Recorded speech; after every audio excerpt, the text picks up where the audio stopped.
Torre Eiffel.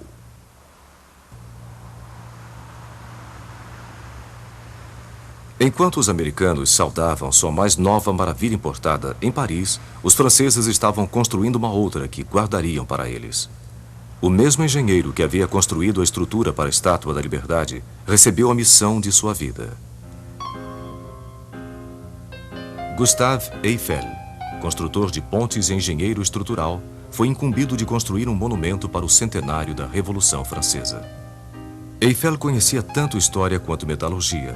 Ferro fundido o permitiria construir uma monumental estrutura com um impacto tão grandioso quanto o da Revolução.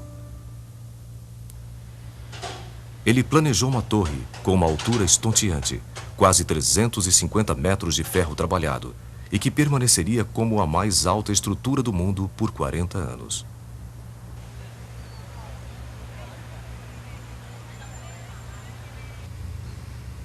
Eiffel usou novas tecnologias de pré-fabricação para fundir 12.000 traves. Elas eram manufaturadas fora do local e montadas na margem esquerda do Sena, onde ficaria localizado o monumento. 2,5 milhões de rebites sustentavam o trabalho em ferro, o que permitia que o vento passasse pela estrutura livremente. Mais perigoso era o enorme número de críticas que praticamente levaram o projeto a ser interrompido. Um proeminente grupo de artistas e intelectuais, incluindo o escritor Guy de Maupassant e o compositor Charles Gounod, assinou uma carta decretando a monstruosidade que se ergueria sobre sua amada Paris.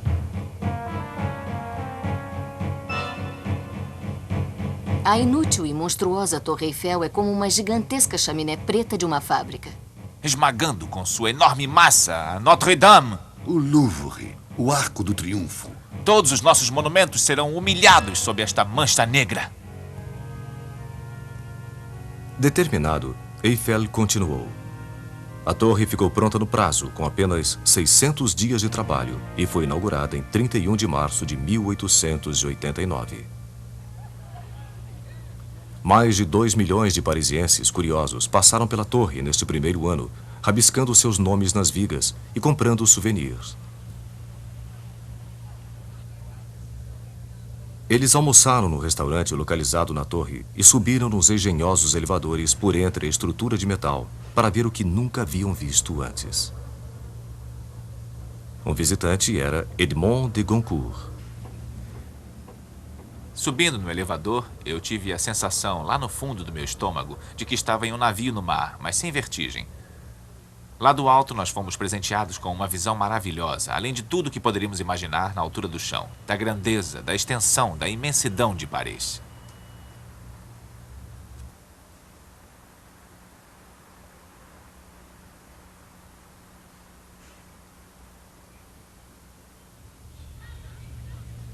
A torre mudou a maneira como os parisienses viam o mundo à sua volta.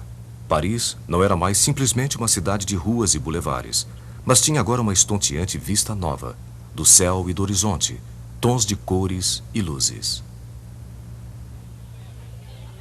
E os artistas de Paris viram a sua antiga vista com novos olhos. Os pintores da cidade, já responsáveis por revolucionar o mundo da arte, tinham agora um monumento digno de sua moderna visão da cidade. De uma certa maneira, Eiffel criou em ferro o que artistas estavam criando em óleo. Georges Seurat usou os mais básicos elementos da pintura, luz e cor, e aplicando-os corretamente, produziu uma impressão maravilhosa de leveza, uma beleza atemporal. Mas da mesma forma, Eiffel esculpiu com alguns componentes essenciais da arquitetura. Vigas e traves foram empregadas para formar uma estrutura que, vista de longe, parece de alguma maneira ser leve como o ar, uma silhueta eterna, sem fim. Mais tarde, uma camada de tinta laranja foi adicionada gradualmente, clareando para um amarelo pálido, para intensificar a impressão de que a torre está flutuando no céu. Mas mesmo depois de terminada, a torre sofreu algumas críticas. Maupassant manteve sua posição crítica. Na verdade, ele disse ter gostado de jantar na torre porque era o único lugar em Paris onde ele não tinha de olhar para ela. A Torre Eiffel chegou mesmo a ter sua demolição programada em 1909. Somente o seu novo uso como torre de rádio a preservava. e quando sua altura ajudou a interceptar as transmissões do exército alemão durante a Primeira Guerra Mundial, a permanência da torre foi garantida.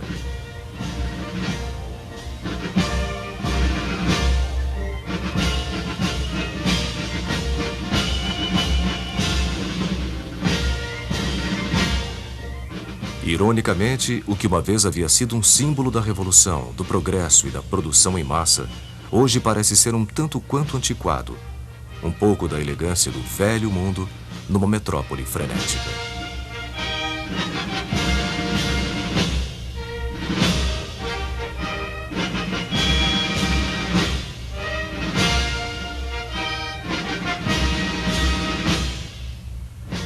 Mas, para sua época, a torre representou um passo ousado.